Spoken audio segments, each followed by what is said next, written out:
Welcome back, everybody. It is episode 4 of Qualified Dropouts. We're here with the man, the myth, the legend, Will Jerome. What's going on, guys? Yeah. What's up, everybody? And yeah, we're just going to dive into him. He's a very successful entrepreneur and our mentors as well, and helping us run our own business and learn a lot on the entrepreneurship style. Yes, and if you don't know me and Ian, my name's Asher, this is Ian. He's with Embrace the Journey. I'm with Better Than Before. We both run six-figure online coaching businesses, and we dropped out of college, and we made this podcast to give y'all the lessons that we have learned with dropping out of college. So that's a little bit about us, if y'all don't know who we are. But the first, I don't have my phone. All my notes are Actually, no, go grab it, but we'll let Will introduce himself. Yeah. All right, what's up, guys? Do you want me to hold it? Yeah. Will Jerome here. So I am a mentor for these guys. We run a high-level coaching mastermind. Me personally, I started off as a fitness coach. Kind of fell into it. I was just doing fitness in college, running the gym at my college campus. A lot of people started asking me for stuff, and I started making programs, doing it like randomly through Excel and all that, and eventually got better at kind of automating it, putting in processes, and then soon enough I had more people asking me, hey, how do you run your business, than, hey, I want to get shredded. So I started working with fitness coaches, helping them develop better processes, and then these guys, some of the star students, they started doing really, really well, so we opened up an even higher level one, and now we're helping them scale towards 7 figures. So it's a little bit about me, and that's kind of my life goal, is just create as many 7-figure entrepreneurs as possible and give you guys a path different than college to see success. I'd rather you guys see success early in life with less debt than later in life with like crippling debt. And so that's kind of the pathway that we're trying to develop with this. Yeah. No. So first, Ian, can you set a timer? Yeah. Set like 25 minutes. Yeah. So, Will, the first question I have for you, because it feels like this is like a reoccurring theme for entrepreneurs, is at what age did you realize that you were not like a typical American? Ooh, that's a good one. I think early on, I think I was like 14 or 15, and I was like really into hockey, and I wanted to go pro really bad. And I remember I wrote out like a little schedule on a notepad, and my day started at like 4:30, and I wrote out stuff to do, training, different things to work on until like 8 or 9 at night. And I wouldn't go out with my friends, and I started doing that. And my friends were kind of like, oh, you're not going to come out? I was like, no, I got like training, or I'm going to go to the rink, or I'm going to do this. And I kind of started to realize like I kind of approach life differently than most people. Like I'm very, very focused on this goal in a way that most people my age aren't. And so I remember like making some promises to myself at, I think I was 15. I was like, okay, I'm like halfway to 30, and I've got all these goals. And I had no idea what I was going to do to be successful, but I was like, I'm going to promise myself that I'm going to get a Lamborghini before 30, and I'm going to buy my dream house before 30. And I had no idea like how I was going to accomplish that. I thought I was going to be like a superstar in hockey and do it. So, but I just remember thinking like, I definitely am approaching things differently, so I should set different goals. So it was like, I don't want to just like, graduate college and, get a good job. I was like, no, like, I want to like have like really crazy goals and do something bigger. So I think that was like the first time where I was like, okay, I'm definitely living life differently than most people, so I'm going to set different goals. And that was the start. And then obviously like I didn't go pro in hockey. I was okay, but I was nowhere near good enough to go pro. But like the gym was something I always had. So then I moved into doing that more. And the goals always, evolve. But the end goal was the same, right? I made those promises, and so I'm getting close. I got 4 more years to make it happen, but we're getting close. Yeah. That's crazy, because like I remember like when I was 15, dude, I just played video games. Like that was it. Well, like, dude, that was the thing with me. I wanted to go pro in COD. Yeah. No, I wanted to like I don't know. I just kind of winging it. I didn't even know what I was gonna do with life, and I think that's like crazy. That's kind of like the mindset of some entrepreneurs. Like you just know you're gonna get it from such a young age. I feel like I had that idea. Like I knew I always wanted to do something like great or something like cool and like different. And I was like, man, I want to be successful and I want to be able to just be on my own time. But I didn't know how I was gonna do it at all. Yeah. And I never really started pursuing it until like December. Like honestly, like 2020 of December. Like that's when I was like, you know what? Screw it. Like I'm all in. I'm actually like I'm tired of the system. I'm tired of like school. I'm tired of like everything like that. And I just wanted to do something different. And I think what really held me back was like the thoughts of others too. Like, yeah, I felt like I was gonna be like the misfit, and like that was the hardest thing, was trying to overcome that fear of being the misfit in my small town, because everybody's just like follow the yellow brick stone, like the yellow brick road. Like this is the way to get to the end, and it's like no, I wanted to go off of it. And I feel like I don't know. That's kind of just how I felt. But I know it definitely, for some people, it's like starts off younger, and sometimes some people have that mindset. So next question, real quick. This isn't going to be a long question. I know you got questions too. Yeah. Next question is, how much money did you have to accumulate before your parents supported what you did? I was about to bring up the parents. I was gonna be like, dude. That's a really good one. So to finish like what you were saying, like, okay, I had these goals at 15, but I was like not an entrepreneur yet. Like I wasn't selling stuff, I wasn't making money. I just knew I wanted to be successful. But like I was like, for an entrepreneur, I was like a late bloomer. Like I definitely like followed the path. I did all 4 years of college, and I got like an internship. I got a decent job out of college. I was like totally going down the normal route, and I was hating it. And I kept doing like the fitness stuff on the side, and so like it was like 8 hours of work, and then it would be 8 hours of like my side hustle. Yeah. And it was grueling. But I knew I was like, if I like am gonna do this, like I was so conditioned to like do what my family was doing, because everyone in my family is like not super successful, but like they just have good jobs. You know, they're upper middle class, like they just followed the system forever. So I was like, I need a really good excuse to get out of this. Like if I'm gonna get out of this. Yeah. And so I was like, I think I was like 2 years into my job as a financial analyst, and I started grad school. And I was 2 weeks in, and I was like, dude, this sucks. Like, there's no way I'm going through this again. I remember emailing one of my professors, and I was like, listen, this sucks, and this is really stupid, and I'm dropping out. Like, I just emailed them straight up. And at that point, I think I was getting close. I was doing like 8,000 or 9,000 per month in my business, and I was like, I'm making double what I'm making in my corporate salary, and that's only in the second 8 hours of the day. Like, if I get back to those first 8 hours, it'll be fine. So I remember I worked at the same company as my dad. Like we weren't in similar departments or anything, but he worked at the company. So I told him like, can I meet you in our company cafeteria? I want to talk to you about something. I want your advice on it. And we went down, and I was having like chicken tenders and fries or something. I just remember being like I felt like a little kid. And I literally told him, I'm like, hey, I'm making over $100,000 a year in my side hustle. And I'm like, I'm making half of that at this job. And I literally talked to my manager, and she's like, you won't make $75,000 for the next like 5 years. And that's if you make all the right moves. And so I was like, I think I'm going to quit. And he's like, really? And I'm like, yeah. And he's like, well, honestly, he's like, I had no idea you were making that much. And I'm like, I don't have like $100K in the bank, but like, cause I keep reinvesting into the company. But I'm like, I make like 8,000 or 9,000 a month. Like, if I buy my time back, like I could double that. And so he kind of looked at me, and he was like sad, because he liked working at the same company as me. He liked like going to like the cafeteria with me, like getting to see him all the time. And I was sad to leave that, and like that was an extra amount of pressure. But I was like, it's time to go. So he supported me like right off the bat. Mm-hmm. My mom, way more hesitant. My mom's like super like always very nervous. Like not a helicopter parent, but like very close. Yeah. And so she was like, are you kidding me? Like, you're in a job at a Fortune 500 company, you get to work with your father, like, you're going to drop out and this and that. And I was like, yeah, also I dropped out of grad school. She just was like, are you kidding me? Wait, you dropped out without telling her? Without telling her, yeah. So I dropped out of grad school, and then I quit my job like 2 or 3 months later, because you have to, like, at that level, you have to like go through a whole exit process. But she ended up coming around to support me. I paid for like a really nice vacation and stuff. Yeah. And then she was like, okay. Now it's like all good. Oh, you're making 6 figures? I guess that's okay now. Like, but it's hard, because I think like even then, like most people are like, oh my gosh, like you're making 6 figures, and they still weren't super supportive. It's like, I think there's such a conditioning around, oh, this is the way like we've been told to, especially your parents. Like your parents come from a different generation. Like back then, like that worked.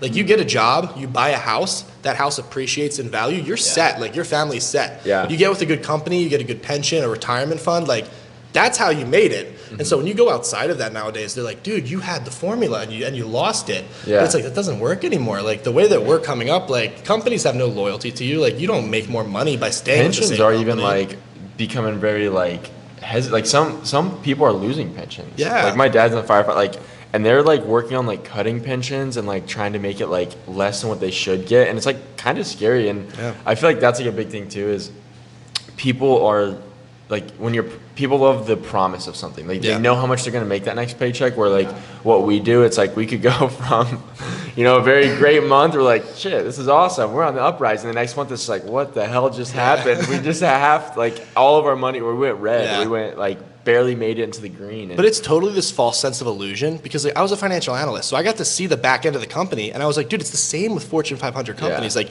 they have really good months, and they'll have months where it's like way below where they wanted to, and it just gets smoothed over at the salary level. But it's like, if there's ever a big like drop in the economy, like I wouldn't have my job. Like when COVID hit, I would have 100% been fired.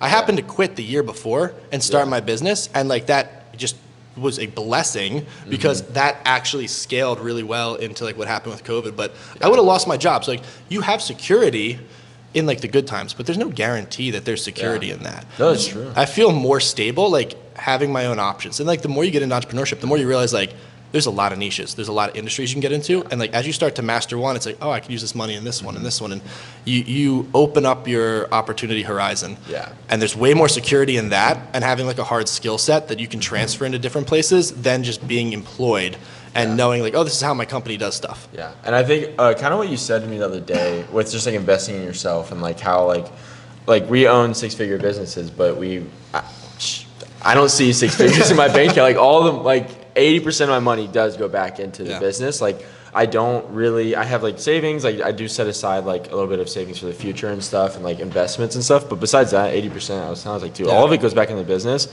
And just what you said with like, why would you want to invest either in stocks or just like invest in something else when like my return rate is like 20% growth per month or whatever it may be. Like if I just put all that money back into myself, I could see a better return and growth in the long term than if I were to put it into just a savings account or hoping for inflation to match my increase and stuff. It won't. And that's what kind of changed my perspective on a lot of things was like, it's better to invest and bet on yourself than bet on another company and bet on somebody else who's doing the work where you know the work you are doing. Like you know how much effort you're putting into it, and if you can do that, like you're just gonna be so successful. And that goes back to like you know what number do your parents support you at? It's like if you know, I feel like I've been hogging Ash's mic. Like if you know you're gonna do something, if you're like, it's not like I'm gonna try, like I'm gonna make this work. Like come hell or high water, like I'm gonna make this work. If you have that confidence, and it doesn't matter what number your parents support you at, you'll make a number where they're proud of you eventually. And if you go through a period of time where they're like maybe not super supportive, that's fine. Because at the end of the day, like you know that, hey, even if like process 1 doesn't work, company 1 doesn't work, like I'm eventually gonna make it. Like my first 20 sales calls, I always told you guys this, like I went 0 for 20, which is like worse than anyone I've ever worked with. So I was like, if I can go 0 for 20 and then make multiple 7 figures down the road, like anyone can do this. Anyone can figure it out. Yeah, imagine how bad. I couldn't convince 1 or 20 people. Like, my first couple hundred, you could probably pick me up, but my first couple hundred, like, dude, I sold like 20 out of like 200 phone calls. Like, and I'm like, damn, my processes were so bad. Like, but you just learn from it. And now I'm like, it's just so much better. So much better. I know you probably have some stuff to say. I know you haven't talked that much. No, actually, I kind of lost all my train of thoughts because y'all kept talking. That was the longest-winded answer. Like the last question you asked was like what number parents. Do you parents? Parents. Oh yeah, that's right. Here's another one. Because me and Ian were talking about. So obviously, with me and Ian's employees, we didn't ask about a college degree at all. Like we don't give a fuck. So with your employees you hire, have you ever asked someone, yo, where'd you graduate? No, I didn't even ask if they graduated. I just look at skill sets. Like if you're skilled at something, then you're gonna do well in my position. Like if I'm looking for someone with sales and you have sales experience, or you demonstrate on like a mock call that you're really good at the sales process and you know kind of the principles around how to have a successful sales call, then I'm gonna hire you. Because, and then the biggest thing too is like, I look for culture fit. Like if you fit into the culture of my company, the mindset, the core values that the company has, any skill set can be learned. So if you have a base level of like aptitude in a skill, and maybe someone's better than you, but they're not quite a skill or a culture fit, I'm gonna hire the person who's a better culture fit with even like a less developed skill set, because I know that they can acquire that and learn that with the right mentorship. So it's all about the people and their desire to learn, their ability to learn, and then their ability to fit in with the company. And if they can do that, I don't care about a degree. And I don't even care that much about the skill set. I'll be honest. Like I've hired people who are much less skilled than other people because I see the potential and I'm like, this person's hungry. A lot of times people with like a really highly developed skill set, they're not as hungry. And so I'm like, this person wants to learn this. They're already pretty good at it. And I know that if I give them the right mentorship, the right resources, they'll put in the work. And then it's like incentives too. Like I just incentivize people. If you do well, I'm gonna pay you more. If you do well, I'm gonna give you more opportunity. If you do well, I'm gonna like promote you within the company. I'm gonna give you more responsibility.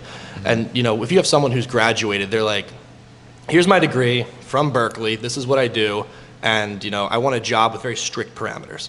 And in the corporate world, that works great. They're mature companies. They're doing hundreds of millions, billions of dollars a year. They're not looking for you to be a jack of all trades. Yeah. They want you to do one thing really well, 9 to 5, every day, go home and live your life. Yeah. And don't make a fuss. Yeah. But in the entrepreneur world, it's like you want people who are looking to grow in all aspects of their skill set and do it in a way that works well with the whole community of your company.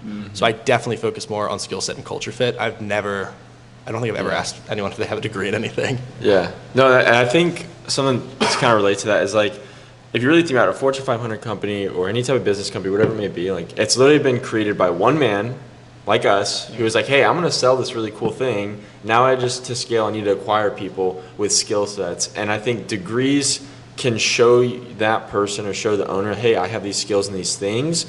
But same with networking. Like if you just know the person, you're like, dude, look at my social proof. Like I've done this and this and this and this. So they're not gonna be like, they're not gonna tell the government, hey, I'm like, or tell whoever you think that you need a degree, like, oh, this person has to have a degree or I can't hire him.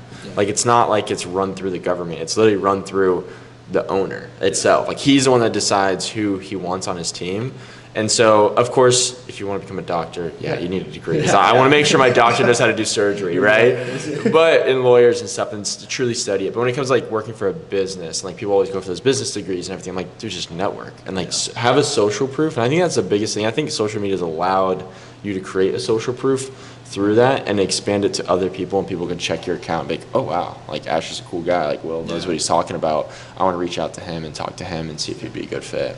I think degrees were literally the old way of businesses doing proof of skill set. Like back in the day, like there wasn't social media. There wasn't a way for you to show anyone else that you knew what you were talking about besides having a degree. It's like, oh, I went through this course. And it's similar, like there are degrees in entrepreneurship tied to like, oh, I worked with this person, or I went through this mastermind or this course. We're and it's like, starting to realize that. Like, okay, you came through like Closers.io. You're a really good salesperson. Like, I know the guy who runs that company. I know how well they produce people. Back in the day, that was like, oh, you went to Berkeley. I know the professors there. I hire a lot of Berkeley graduates because they're really good for business. It's the same thing here. It's just a little bit different. It's the new age of doing this. And so it's the same principle, right? Show me proof that you know these skills. Show me proof that you have moral integrity. Show me proof that you know these principles. But it's not a degree now, it's a skill set that you've created. And because the industry is new, we don't have the refined processes of like giving you a degree, but you can show, hey, I came from here, and these are like some of the things I've done, some of the people I've worked with, and it's the same thing. It's just not as formalized as like going to college and having a degree. It's nicer because it's cheaper too. Me and Ian have talked about e-learning so much, dude. It's going to be fucking E-learning? billion dollar industry. That here. market's growing ridiculous. I forgot what I checked, but it's like by 2028, it's gonna like Billions I'm pretty sure, and billions. Yeah, upwards of close like $100 billion at minimum. Like it's insane. E-learning is like the new way because people realize they can create courses and skill sets like very quickly now, upload it into the web, and then charge hella money for it, right? But then the people who go through, it's not like it's like a scam. Like the people who go through and actually put in the work, like I mean us. Yeah. I mean, the it people pays that off. the people that think it's a scam are just. I mean, well, obviously there are scams out there, but majority of the people that think like it's a scam or just like they just don't want to make it. The scams can like ruin it, and people make it not like believe that because of course they don't know if it's true or not, and they're gonna spend a lot of money through it. But if you do find fortunate enough to find people like Will who like has a really successful business and like has actually gone through it and learned it and is teaching us now how to do it, that's like I don't know. I think of it like this, like if you look at college, like everyone's like, oh, all these business, online courses are scams. It's like, what percentage of kids who come out of college make their money back very quickly? It's like 0%. Yeah. Like even doctors, like I've got a friend who's a doctor and he comes and he just like bitches to me all the time. He's like, dude, I hate this. Like I should have been an entrepreneur. He's like, I make no money. I have to work with these insurance companies. I have $650,000 in student loans. And he's like, dude, I won't pay this off until I'm like 40 or 50. And then I'll have 1 decade of like raking in money so I can retire. Yeah. And so I'm like, dude, if you can work with someone, like I'll tell you, I think, I don't know the exact number, but it's definitely, I spend over $10,000 a month in subscriptions to masterminds because I get a return on investment. Whereas if you go to college, like you're spending upfront $100,000, $200,000. Like if I asked you right now, if I was like, hey, give me $200K and I'll show you how to make $50,000 a year, you'd be like, dude, like F off. Like there's no way I'm doing that. But that's literally what college is promising you. Yeah. And then it's like, and then if you're savvy, you can continue to reinvest. But what they don't tell you is like out of college, like dude, I got a degree. I spent like a couple $100,000 in college debt to get that degree. I was making $51,000 a year, and they're like, oh, you want to make 75? Spend another $100,000 to go to grad school. And so it's like, okay, now I'm doubling my debt. Like, it just keeps adding on. Whereas, like, if you get into the entrepreneurial field, it's like, okay, maybe spend $10,000 on a course. People are like, oh, that's so much. I'm like, that's a tenth of like college, and you're getting a return on investment as you're going. Very quick. Like, you spend 10K, you're gonna start making more than 10K a month within like the first 3 to 6 months. Yeah. So you're literally paying that off as you go versus spending it all up front and then going to a school where it's like half the people don't even implement it. They're just gonna party the whole time. And it's competitive, bro. Yeah. They're fucked because then they have to at least to pay off. They have to like pay off some. I know, right? We need to get mics, but fuck. But no, that's like the like people then go halfway through and be like, man, that's not what I want to do with life. Yeah. And then they drop out and they have 2 years of debt. Now that's like what, like 100K, whatever, however much it depends That's on what what school happened to you me. go to. Yeah, it's like, and Asher's like, fuck, I have so much debt, and it's Yeah. like, and he doesn't have a degree or nothing to show for it. Yeah. And that's like I think people don't realize that. It's just People don't like, realize how competitive it is either. Like to put it in perspective, you are competing for a job that you are going to get paid $40,000 a year. Yeah. That shit's sad. Yeah, the average. You are actually competing for that. And last episode I went over like the average like salaries for each degree. It was 64 for bachelor's, 77 for master's, and then 97 for doctors. And that's not even 6 figures. Dude, someone gave me hate. They're like, you don't think $97,000 a year is a lot? I'm like, honestly, no, no, I we don't. don't think it's a 6 lot. figures is not a lot of Yeah, money. it's not. $500,000 to get there too. Like, And exactly. yeah, like when then somebody said, I was like, you really think that's a lot of money? Like in the grand scheme of things, like I guess people get comfortable, but I don't. You're not gonna live a free life, buddy. Just chill. Stop. Get out. You're not gonna live your dream life, especially with inflation. The currency's going to shit. Like the world is going crazy right now. Gas prices are fucked. Like so now you're spending double than what you said spend on gas, and that is like.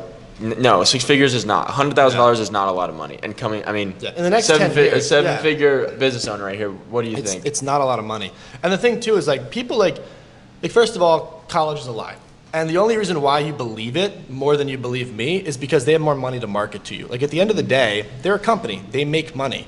They're spending a ton of money to sell you this narrative that you need to go here. You need to do this. Best 4 years of your life, right? How many times have you heard that? Best 4 years of your life, you're gonna have the most fun at college. It's a lie. That saying is like, if you think college is the best 4 years of your life, then why are you going? Like, think about it. You think 4 years of school is going to be fun. And you want to live till you're 95. Yeah, and you've Like, you think that those 4 years are, like, that's sad. I don't know. Now That's you not have going to be the funnest 4 years of my life. You have 22 until 95 is going to be miserable. Yeah. it's What? like, why would you sign up for that? I'm like, I would rather be miserable for the next 2 years investing in myself and then spend the next 70 living life. Yeah, so it's like, dude, the only reason why you believe that is because it's just they have the money to sell you that vision from the moment you're born. Like your parents probably have what's called like a 529 fund. Like if your parents are relatively well off, they've probably invested in a 529, which is an account that they can put money in that it'll grow to pay for your college fund. So before you're even born, likely, a lot of you probably have gone through this or had these. Your parents are prepping you for this path. Like before you're even here, they're getting ready for you to go down this road. You've been pre-sold on this before you even popped out. And so like, of course it's hard to like change that narrative, but it's like, if I had the marketing dollars that a college had, you would look at the two options and it would be, oh, okay, I can either invest in myself, develop a really good skill set that I can move into multiple jobs and I can make the money back as I'm spending it to learn them, or I can do hundreds of thousands of dollars up front, learn a skill set for a degree or a job that I don't quite know what I'm going to get. Right? Like you don't know what you're going to do probably till halfway through college, and then come out and hope that, okay, I'm going to get that job and make it back. And then you're locked into a salary. Like when you're an entrepreneur, if times are tough and you need more money, you can work longer hours and make more money. And unless you're like in sales or something commission based, most of you are just going to have a static salary. And with inflation going up at like, I think like the unchecked, like the true inflation is like 17.6%. At the, like something like this. It's like is your salary going up by 17.6% year over year? No, when I was in corporate, dude, I got a 2.5% raise each year. And that was considered generous. I went from 50,000 to 52,000, I think in the 2 years I was there. I was like, dude, the price of the goods that I'm trying to buy with this are going up by, back then like 10, 12%, now like 17 to 20%. It's insane. And now you've contracted yourself into this losing metric where it's like, okay, I have no ability to increase my revenue. I have no ability to increase my household income unless I go apply for a different job at a different company for a hire. And that's why people, like, they move laterally and they bounce back and forth and they're moving from state to state trying to get that next level up. If you just have your own entrepreneurial journey, you can just be like, all right, I'm going to do this and I'm going to, work on increasing this month over month. Like I said to you, like you said, like, you have a 22% increase in your monthly recurring revenue month over month that you're adding to your business. You'll never see that in corporate. And in fact, you'll never see that, like, almost anywhere else, even in a sales job. Like, it's really hard to achieve that. So you're not going to invest in anything that's going to give you that return. Your salary is definitely not going to do that. As an entrepreneur, you're in the only viable industry to outpace inflation right now. And that was like my lowest too, because the month before that, it was like 200%. It was insane. It was like just skyrocketed. But I pulled up this number because he was like, said he got a 2.5% raise at $1,000 or whatever. You gained an extra $19 a week. Yeah. So you could buy extra Chipotle twice. Or one time you could get Chipotle with guac and queso this time. This week, one time. Yeah. If you know something really well, you create one ebook, you post it on your story, and let's say you get 100 views.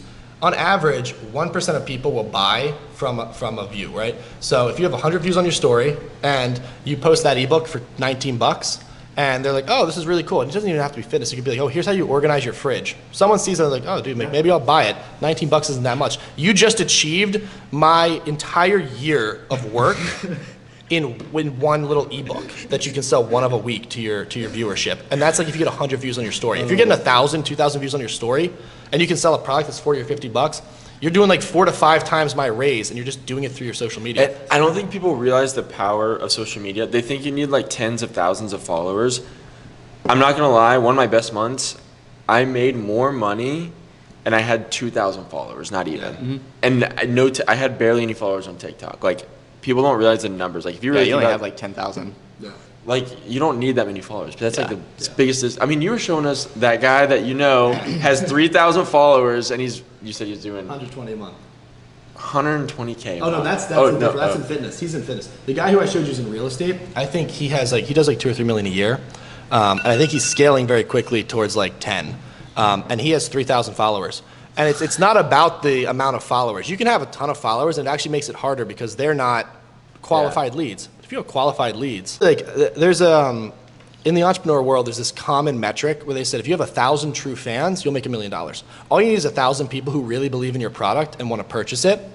And if you are really targeted with your profile and all you care about is, I want to attract people who specifically want the service I'm providing, you might only grow your account 2 or 3 people a day, but if those 2 or 3 people are qualified leads over the next 2 to 3 years, you'll build a 7-figure company. And you'll see, I work with people who have 3, 4, 500,000 followers on Instagram, and they're like, dude, like, I'm not doing very well. Like, because the volume doesn't mean that they want to buy stuff from you. It just means they may have liked your videos. But there's very little correlation between increase in numbers and increase in revenue. You might get some good sponsorships, you might have a code that you can use, but at the end of the day, you're mooching 10, 15% off of little tiny sales for another company that's making all the money just because you have a following. Another company. That's it. I don't know. What you said just totally, like, bet on yourself. I'd rather just put my money in myself and bet on myself. Like, I'm gonna see always win. Did you have a question or? I totally lost it. Okay. But I want you can go and ask your question. All right. My question is, well, one, did you ever take entrepreneurship classes in college? Because actually, I don't know. And two, if you did take like any like marketing classes for business, did any of them like own a business to like give you tips and tricks on how to start your own? Yeah, so no, there's nothing about entrepreneurship specifically in any of the business classes. Like, I took bits and pieces of it and used them, but there was nothing ever about like, oh, start your own business. It was like, here's how you can be a cog in the wheel and like behave well so you don't get fired. Like, that was it. And then none of the marketing classes were good. They was like really outdated. It was like, how to send like sales letters. Like, it was like, none of this is applicable.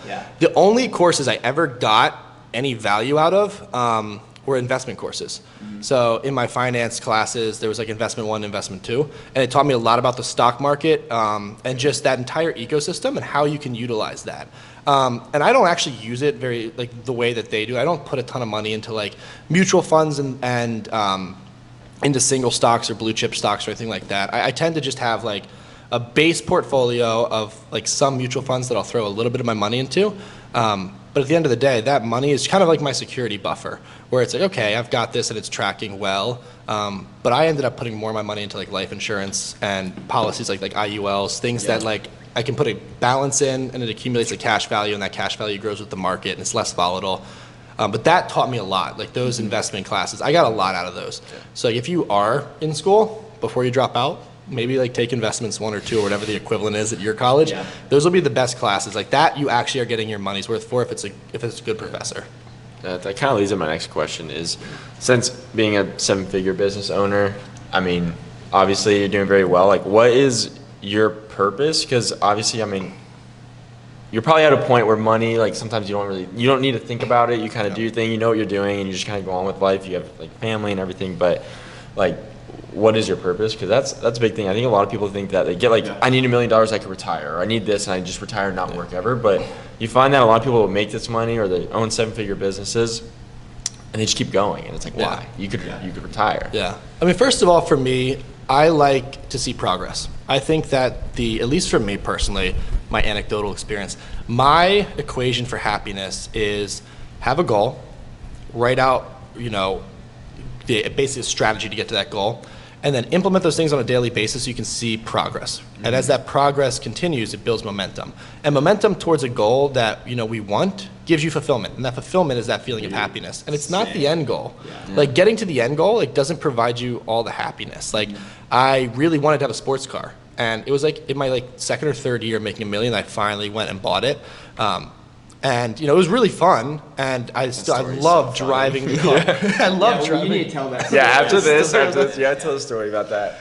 Yeah, and I love driving the car. It's fantastic, and I still enjoy it to this day. But now I'm like, I want to get like an even cooler car. Like I'll see other people with my car on the road, and I'm like, oh man, like I'm not the only one anymore. Like now I want to have one that no one else has. Mm-hmm. And so there's always going to be that goal to chase. But the fact that I immediately got the reward and I wanted to go to the next level was proof to me that it's not the end result that you actually want. You enjoy chasing the goal. Yeah. And the minute you achieve it, you're gonna want another one. Exactly. And that's why you see like serial entrepreneurs, they never ever retire, right? If they'll sell a company, they immediately start something new. Yeah. Because the vacation on the beach with a margarita is not the end goal of life. Mm-hmm. That's a fun intermittent break to like the hecticness of entrepreneurship. But the true fun, the true fulfillment is like doing a really big day and being like, dude, I made so much progress today, or I impacted a lot of people, or I got a message from a client that like you're changing my life. Like seeing that on a day in and day out basis makes me happy. Yeah. So like that's one aspect of it, and then the other aspect for me is like building something for like people outside me, whether it's my clients or my family. Like I want my kids to have a really cool life. I want them to not be stressed. I want to be able to provide them opportunities, but I also want to incentivize them to work. Like I'm not going to give them money.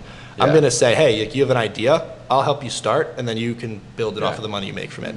But giving them that opportunity, that really drives me. If like I just want to see more people with more opportunities, because I feel like right now, especially with like where our country's at, where like the economy's at, like I feel like a lot of people feel like there's a hopelessness around opportunity. And so I want to see people feeling for the first time like, oh, there's an opportunity here. Like there's hope to like create something better for myself and my family. Yeah. And that drives me. Like when I'm creating these courses, when I'm working late, it's not because I want the car.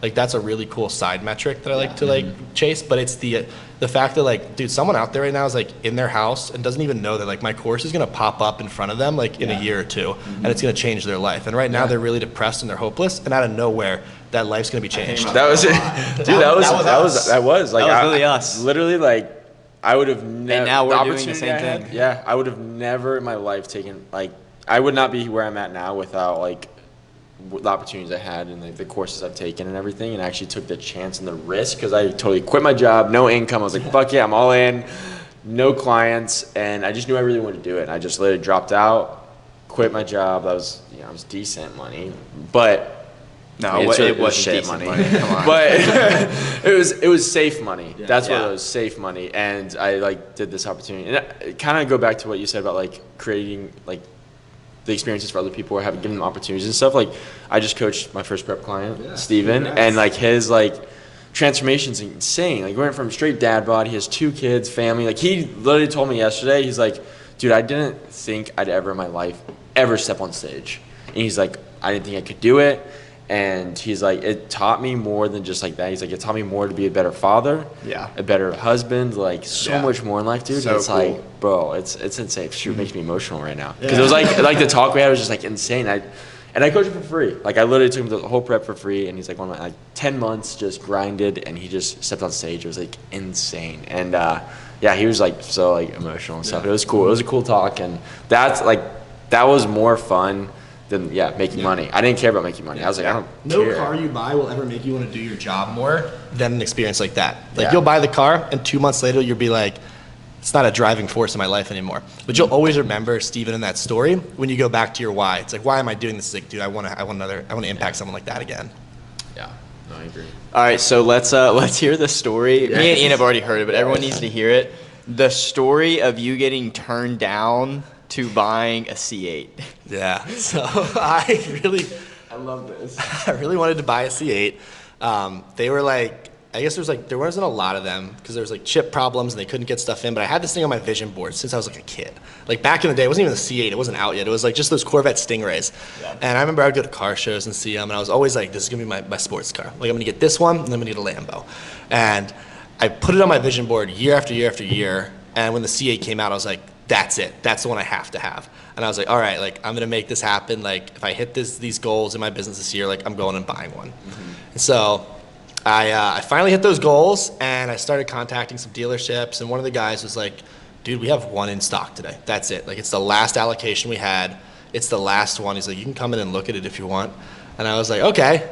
Like, I'll pop over. Like 15 minutes later, I'm at this dealership, and I pull up, and I walk in. Yellow pants. I was in the yellow pants. I have them on right now. Will is known for his atrocious style. Like that. I think it's unique. I'm known for my yeah. Okay, it's different, and like you would just never get. Like you'd be like, he just doesn't care. Like it's not that he doesn't care, but he's just very. I just casual. do my own thing. Yeah, just does his own thing. Favorite color is yellow. Like wears yellow. Dude, pants. I love my yellow. Doesn't have to match. No, my wardrobe is atrocious. That's one thing I've never spent money on is clothes. So like I'll like be like, oh, I should buy some Gymshark, or I'm gonna buy some Alphalete. And I'll just like buy random stuff, and it'll come and I'll be like, wow, none of this really matches, does it? So I've got the weirdest wardrobe. It's really something I need to like professionalize down the road. But for now, I walk around and people are like, is this dude like homeless? Like, what are these clothes? As a C8. Yeah. But no, I walked in. I did not have the yellow on, but I was like dressed like in like joggers and like a t-shirt. Like I did not look like I was coming to buy a sports car. And so I walk in, I'm kind of like just looking at it. I don't think the guy knew like I was the person on the phone. So the main sales guy comes up to me and he's like, pretty cool car, right? And I'm like, yeah, dude. I was like, I want to talk, can I talk to someone about purchasing it today? And he kind of just like laughed and like kind of brushed me off. And he's like, nah, you can't take it out for a test drive. Like, this is just for looking at. Like, this is our last allocation. I'm like, yeah, no, I was on the phone. Like, this is what I called about. Like, I wanted to come buy this car today. And the guy just like didn't believe me. He just kind of stared at me and was like, okay, give me a second, kid. And he like went back to his office and just sat on his computer and like didn't come back out. And I was just like, I think he thinks I'm joking. But I was like, I really want to buy the car today. So I like, this other younger sales guy comes up to me and he's like, yo, what's going on, man? I'm like, yeah, dude, like, I love this red C8. Like, I want to buy it today. Like, can we like sit down and talk about like, you know, how much it is? Like, what is the MRSP? Like, what's the price? And he's like, yeah, sure, I guess. Like, just sits me down. The other guy just kind of like was like chuckling in his office. Like, he was like the manager. And so he just like totally didn't think I was gonna like be able to buy the car. And the other guy sat me down and he looked at it and I was like, at first I was like, all right, like I don't want to spend a bunch of money on it. So I was gonna just like put down whatever amount I could and then just like finance the rest, because like it's dumb to buy cars in cash, because if you're smart with your money, you can put that money somewhere else where it's gonna earn more interest than the interest in the car payment. Yeah. So that was kind of my goal, was like, oh, I'll put down like 10-20% and then I'll just finance the rest. So we tried that. And the guy came back and he's like, yeah, you were denied financing from everyone. And I was like, really? And so the other manager comes out and he's like, kid, you can't just like walk in and buy one of these cars. Like, he's like, you need to have money for it. And I was like, well, I mean, I could just pay more for the car, dude. Like, and he was like, what do you mean you can just pay more for the car? I'm like, well, I didn't want to buy it in cash up front, but like, I can put down way more. And so I just ended up buying the car straight out. And then I'm like, sure, like the sales rep guy was like loving it, because like the young guy who sold me the car, like the younger guy was the one who sold me it. Like, he was on his contract.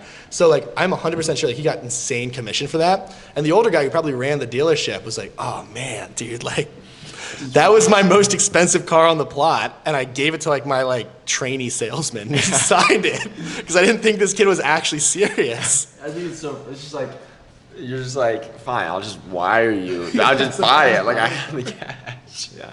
Insane. No, that's like so funny. I love that story. It's just great. It's great. But you were like, even then, like you could have afforded the car like way prior. You just were waiting to hit goals and stuff, right? Yeah, I mean, for me, it was like, I don't like to buy them until like it's well within my reach. Like I kind of looked at some Lamborghinis because I was like, oh yeah, I told myself Lamborghini before 30, but I was like, if I buy that, like I'm gonna have like a $3,000 per month payment. And I was like, that's a lot of money I could be putting back in the business. Like $3,000 on a good ad set per month, it's not crazy money. Like usually like it's like 15 to 30,000 that you want to put into ads, but like that 3,000 is a decent portion of like that 15 or something. I could be doing a lot more with it. So I was like, that's just not smart. And so I wanted to go with a car that I could very much afford. It's still cool. And so like when I do buy like a Lamborghini or something, it's going to be because like I can afford a Lamborghini, like very much so. And so I think like a lot of people, they get caught up with like, okay, the minute I'm making money, like I need to buy this to show people I'm doing well. And like for me, like, dude, we were making like $1 million plus in like our first company. And I was driving around a completely paid off 2012 Ford Fusion with like the bumper half hanging off.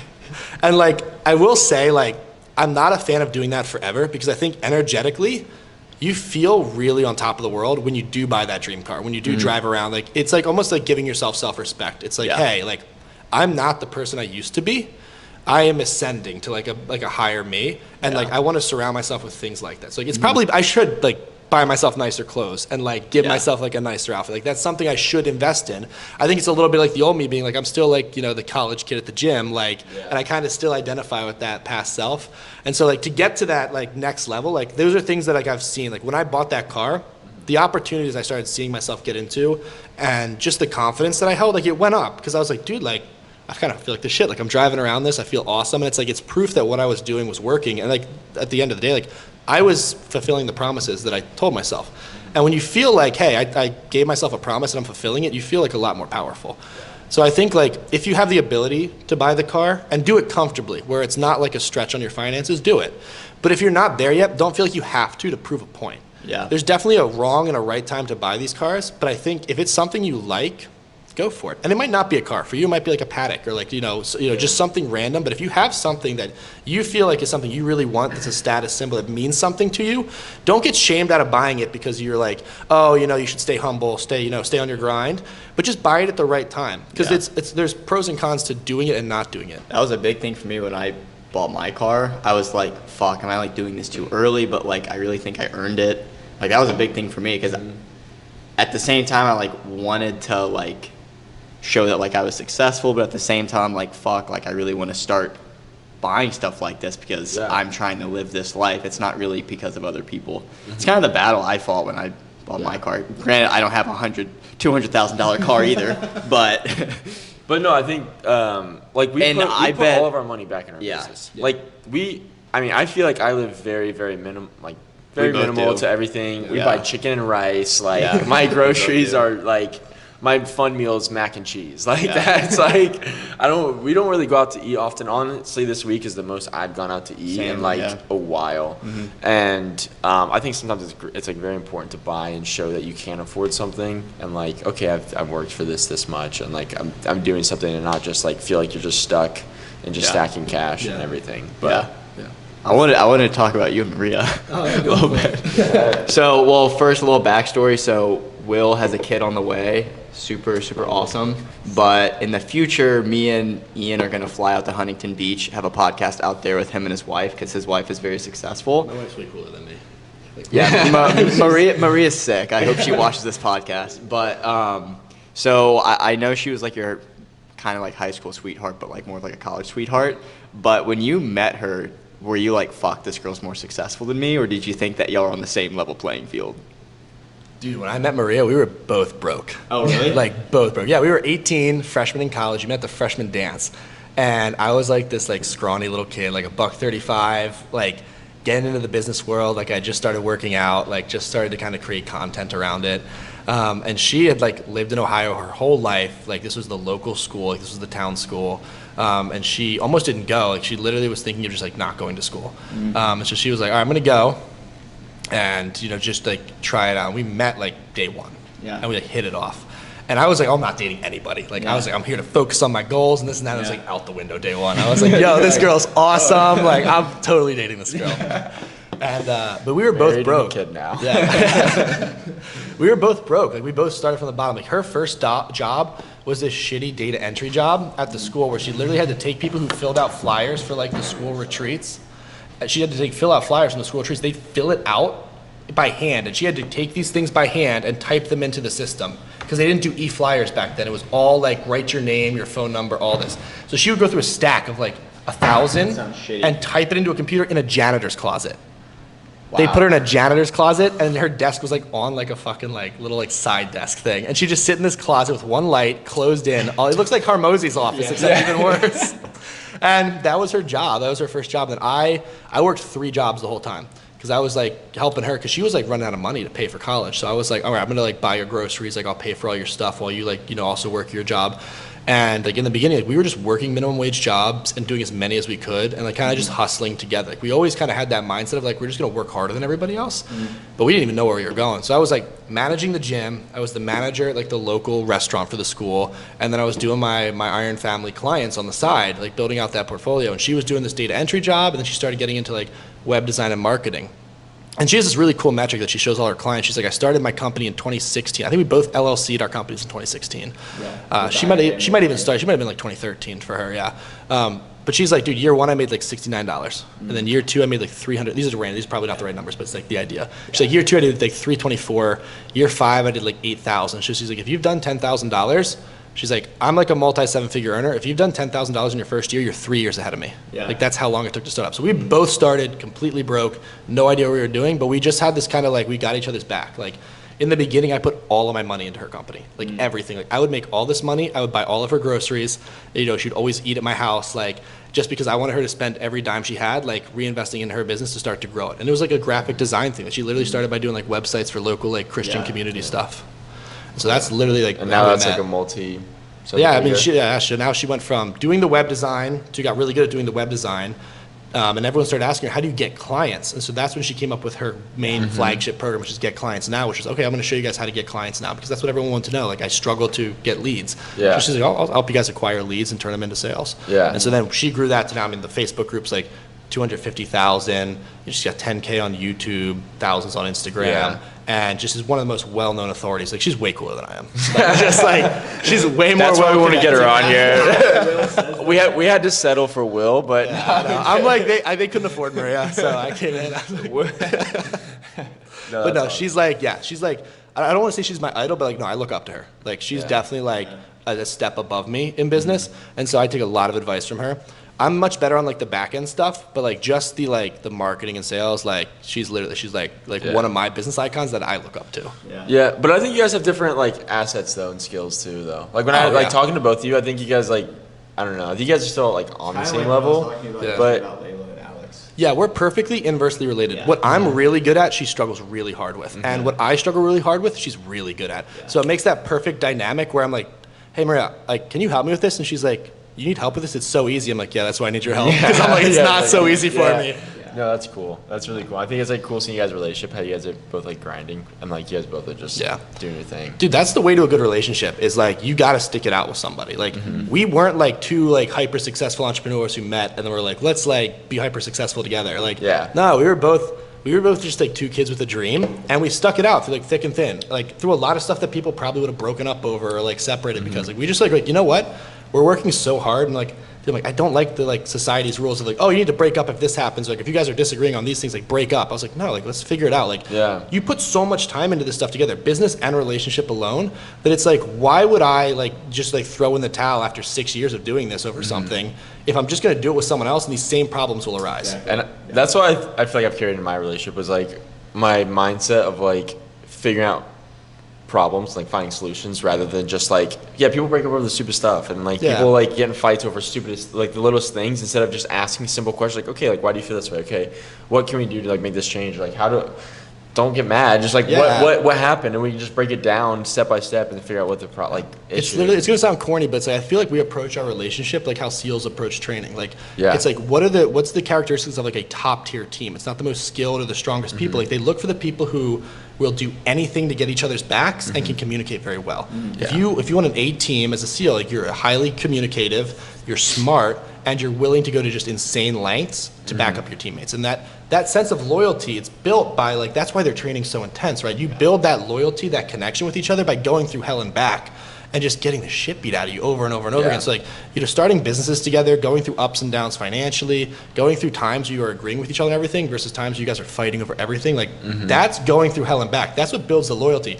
So everyone always is like, oh, where'd you find her? Where, or her friend's like, where'd you find him? It's like, dude, we found him where you're going to find the same people. But it's not like instantly like, oh, we got each other's back through thick and thin. It's like, that's built by going through the adversity. Like, if you want a really good relationship, go through some shit and stick it out. And then it's going to be way better on the back end.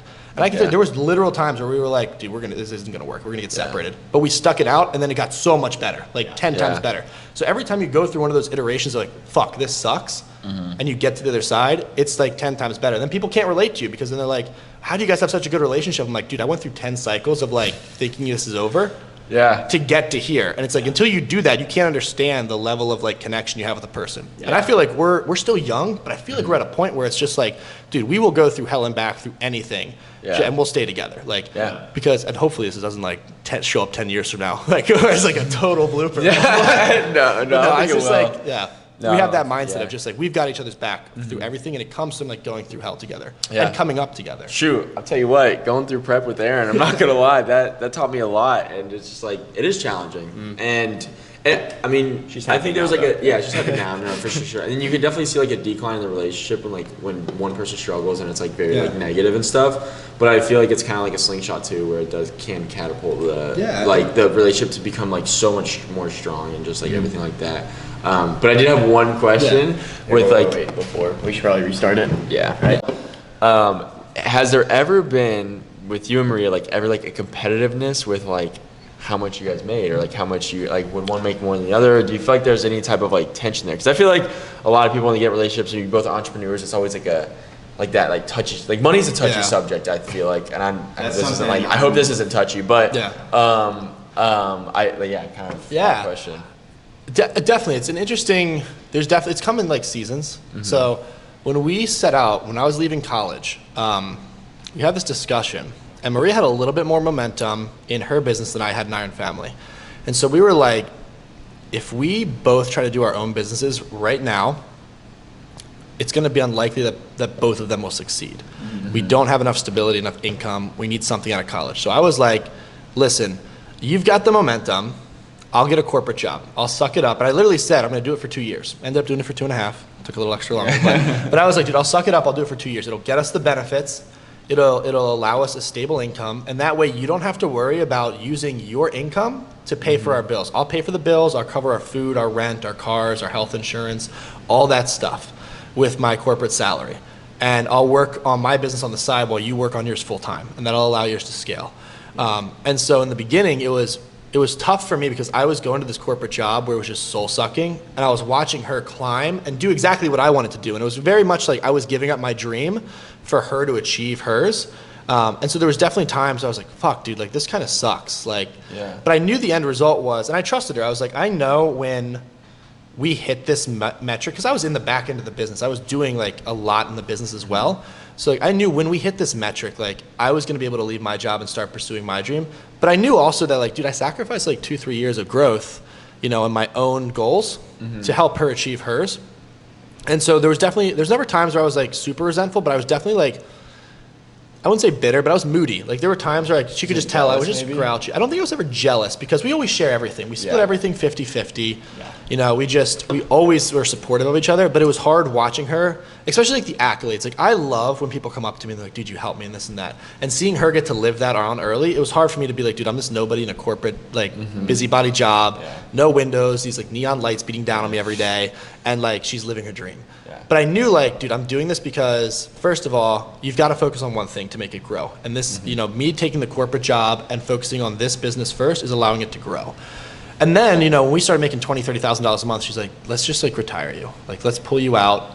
You're doing 10, like 8 to 10 in your business. I'm doing 20 to 30 in mine. Like, you don't need this job anymore. We can get our own health insurance. And then I was like, all right, boom. Like 2 years later, like I can now start working on mine. And, you know, I started scaling mine up, and obviously she's like boomed. Like she's like, I mean, GCN does like insane numbers. Yeah. And so I'm still catching up with my businesses. But together it's like we're both doing 7-figure salaries. So it's like really cool. But yeah, there were definitely times where it was tough. Not because of the money, but because of the time I sacrificed. Yeah. It felt like I gave up a lot for her, but she came right back and supported me. Like she never was like, oh, thanks for that. Now I'm going to like screw you over. No, she was immediately like, I want to spend money in your business. I want to do what I can. Like she hops on all of our Hustle Smarter calls for free. Like most people pay thousands. Like who'll pay her thousands of dollars for that? Yeah. Because she's like, Yeah. Because she's like, I want to see you. I want to give you the support you gave me early on because you believed in me when there was nothing to believe in, and we had no money. And she's like, now that we have all this money and you've got like something that's really growing, she's like, it's even easier for me to give back to you. And so it was this really cool like dynamic we have. So I don't think the money was ever the issue, but it was definitely like the time and the opportunities I was giving up. But I knew that if I just was kind of selfless and I could give up on, not give up on my goals, but you know, delay the gratification of pursuing them to help her get to where she was at, you know, she was going to, you know, feed back into me and help. And it worked out really, really well. But I think you need a very special kind of relationship and a lot of trust to be able to do that. I think a lot of people could do that same thing and get very burned. Yeah. And I think that's kind of relates to what we kind of just talked about, was like sacrificing for the relationship and how sometimes you go through your ups and downs and then through thick and thin. And like for you, that part was like the thick for you and she was like doing her own dream. But then at the end, it was like so rewarding because you were able to now do this full time and living your dream. So, no, that's really cool. Do you have something to say? No, do you have another question? No, I think. Oh, I mean, I got some more questions. Go ahead. Run it. All right.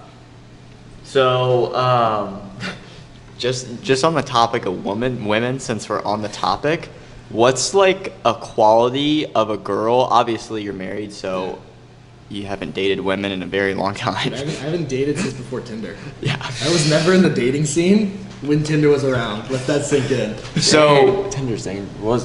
Dangerous. So for entrepreneurs, what do you think is the worst possible quality a girl can have for an entrepreneur to date?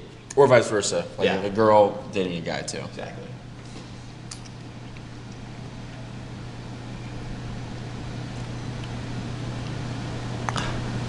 I think impatience. If they're not patient, then they're going to get selfish. They're going to push you to make rash decisions. And they're likely not going to support you when you make long-term decisions versus short-term gratification decisions. And those three things are a recipe to destroy any kind of long-term success. So if you've got someone who's just not patient or wants success very quickly, or isn't willing to listen to your long-term goals, it's going to be very hard to grow with them. And it's kind of like an intangible. Like it's hard to tell like how, is someone impatient or not, but it'll kind of, you'll see it in, you know, money grabs or like girls who really want you to, they expect you to like pay for every, like, it's hard to, I'm trying to like pick my words correctly. No. I mean, I feel like you're trying to say like yeah. work, like, and it could be vice versa, even if it's a lazy guy, right? But it's like, expect the other significant other to like work, and then also cater to their needs at the exact same time. You want your significant other to match your energy. If you're a hard worker, you want someone who's working as hard on their thing. And if you find someone who's just trying to feed off of you, you're down the road. That's a recipe for just a lack of respect. And lack of respect is like the ultimate killer in a relationship. If you lose respect for the significant other, it's extremely hard to keep that relationship running.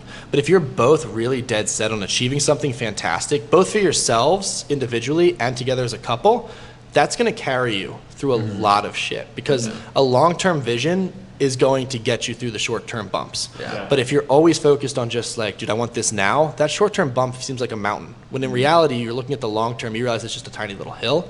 That's going to make your visions and your expectations different. And so I think impatience leads to a lot of volatility and fighting and hostility in the relationship, where someone who's patient and focused on their long-term goals and your long-term goals, it's going to be a lot smoother. Like Maria and I rarely fight. And I think it's because we're not bothered by little things, little tiny hiccups, bumps. Like we've had lawsuits, we've had all kinds of stuff come our way. And we just look at it, and to a lot of people, they'd be like, dude, this is crippling. Like, this is your fault. Like, how could you do this? Like, why would you do, you've pissed so-and-so off or this and that. And we look at it and we're like, oh, it's a bump in the road. Like, we'll get through this. We've gotten through so much before. And that patience and that long-term vision, it de-escalates so much. And I think so many people, they hyper-escalate things that don't need to be. And they turn it into such a big problem, then it's blaming, and then it's you did this and you did this. When we look at it together, we don't assign blame for things. We rarely do. And we just take it for what it is and say, well, what's the real impact of this, 3 years out? Yeah. It's nothing. Yeah. And so we work it out, we figure out the solution, and we move on. And that's the key, is that patience is the backbone of all that. Yeah. No, I totally agree. And I think that also even relates to just like a single person in their business too. Something that I have worked on, I feel like I'm getting a lot better at, and just like trusting the process, being way more patient. Like, I understand there's things we need to fix in our business and create more community, whatever, but also just like patience. Like, I'm not even in my first year of online coaching. Yeah, like what you're stressing about right now, in 3 years will be something you look back on and you're like, I can't believe I stressed over that. Like, dude, I was so worried. And you look at it realistically too, you'll be like, dude, I was stressing when I was growing 20, 30% per month. Now I'm happy if I'm growing like 5, 10%, like, I've got a much more mature business. So it's that long-term perspective. It's also hard to have when you're new, right? It's when you've been doing something for 10 years, like Maria and I have, we now have like, we can look at things in like a decade. We're like, look what we did in a decade, like what our mindset was here versus now. And like, just imagine what will be big issues to us 10 years from now. They won't be anything that's a big issue now. Yeah. I know you probably got more. I think I just don't want to run this for 2 hours. Yeah, I know. We could split it up into 2 episodes too. If you want to just, I'm here, so you can That's get true. Out. Yeah. You want to split it up into 2 episodes? 2 episodes. What was the lowest point in your life with entrepreneurship, and how did you get out of it?